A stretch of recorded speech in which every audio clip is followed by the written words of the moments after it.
Terima kasih Anda masih bersama kami dalam program Gaspol. Menggagas politik Anda masih ditemani saya, Irfan Budiawan. Dan kita masih berbincang bersama Ketua KPU Kota Cimahi, ada Kang Anzar Isal Arfian. Tadi disampaikan bahwa untuk maskot di Kota Cimahi sendiri, ini bernama Acim, yaitu asli Cimahi, dan juga Maci, masyarakat Cimahi. Mudah-mudahan dengan maskot ini juga bisa membuat masyarakat aware dalam pesta demokrasi yang akan diselenggarakan di tanggal 27 November 2024 mendatang.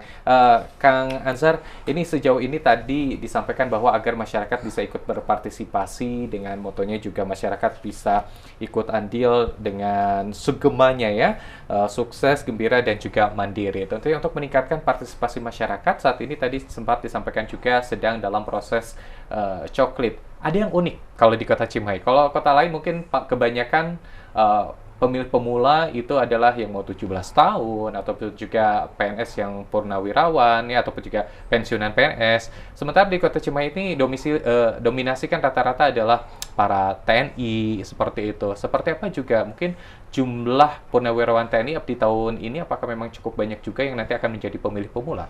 Ya, kalau untuk pemilih pemula berdasarkan yang sebelumnya anggota TNI maupun Polri, memang kami masih belum punya data pastinya gitu kan. Cuman pasti ada pertambahan gitu kan dari situ juga. Dan yang unik dari proses coklit kemarin di Cimahi itu kan, kemarin yang sempat viral, di satu rumah itu ada sampai 18 kakak gitu. 18 kakak dalam satu rumah. Okay. Ya, itu di salah satu kelurahan di Citeureup. Nah, itu ada satu rumah itu dengan penghuninya 48 orang gitu kan. Jumlah kakaknya itu 18 kakak. Jumlah orang yang tinggal di situnya 48. Yang kemarin kereta coklit itu 34 orang itu sudah tercoklit, sisanya masih di bawah 17 tahun gitu kan. Nah, itu jadi viral juga itu Kang. Sampai kan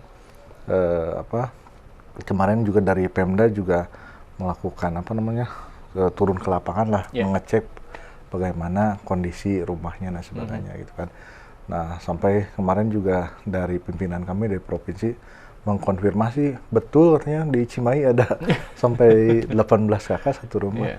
Betul Pak itu kan. Itu waktu 2019 nggak tercoklit, cuman memang waktu itu nggak sampai viral gitu kan, baru sekarang gitu kan muncul di medsos gitu kan, sampai ada 18 kakak dalam satu rumah begitu.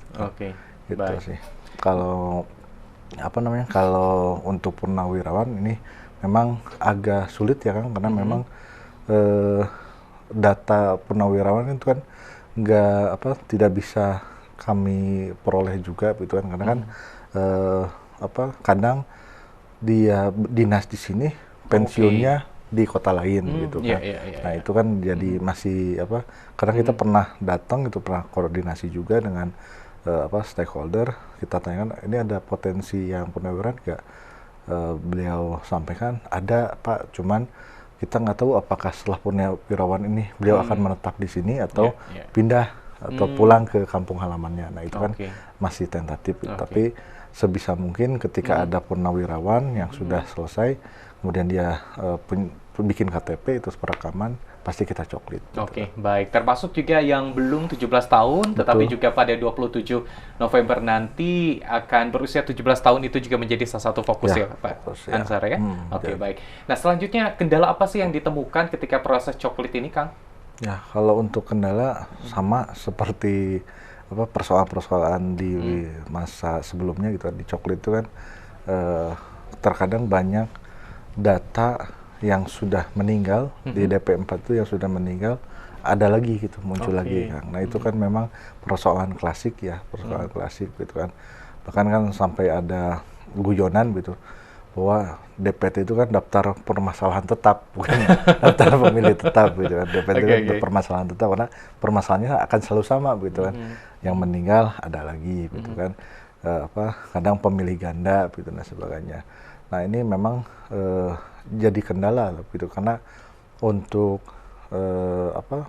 mencoret orang yang datanya sudah meninggal itu kan harus ada surat dari instansi, baik itu dari kelurahan sampai nanti di Stuk itu dibuatkan akta kematian begitu, akta kematian. Nah, ini terkadang masyarakat itu enggan memproses hal tersebut gitu kan. Jadi sehingga sering sudah meninggal pun muncul lagi, karena Disduk pun nggak bisa mencoret itu kalau belum ada aduan atau dari permohonan dari keluarga yang bersangkutan gitu kan. Nah, kemarin sempat Pantarlih kami juga meminta gitu kan ke keluarga yang bersangkutan, Bu, coba diurus gitu kan agar kami bisa lebih akurat dalam proses coklit ini gitu kan. Nah, ada beberapa keluarga yang menolak gitu kan. Pak, katanya kalau ini kita mengurus, khawatir kita nggak dapat bansos lagi. Nah itu jadi dilema lah, mungkin dilema di masyarakat gitu kan. Padahal kebutuhan kami KPU itu hanya untuk memastikan data pemilih ini sesuai dengan apa yang ada di lapangan begitu kan. Jadi coklit itu kan proses penyesuaian, mengakurasi gitu, akurasinya harus sesuai dengan fakta di lapangan. Oke, baik. Untuk target sendiri, jumlah partisipasi pemilih di tahun ini ada berapa nih, Pak? Kalau untuk berapa persen?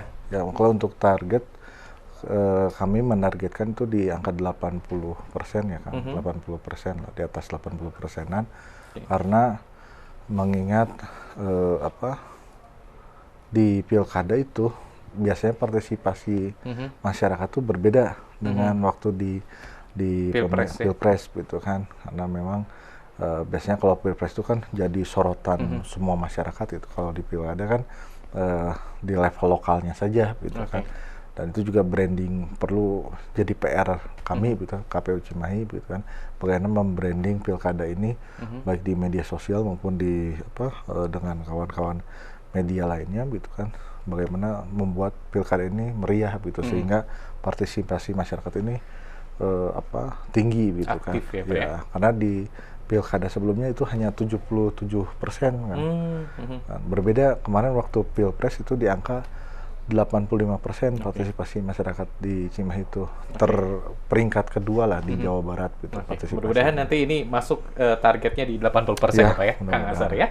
Baik, pemirsa, nanti kita lanjutkan kembali perbincangan kita bersama Ketua KPU Kota Cimahi, dan kita lihat juga seperti apa upaya yang terus dilakukan terutama untuk meningkatkan partisipasi pemilih dalam Pilkada serentak 2024 di Kota Cimahi. Namun usai jeda, tetaplah bersama kami.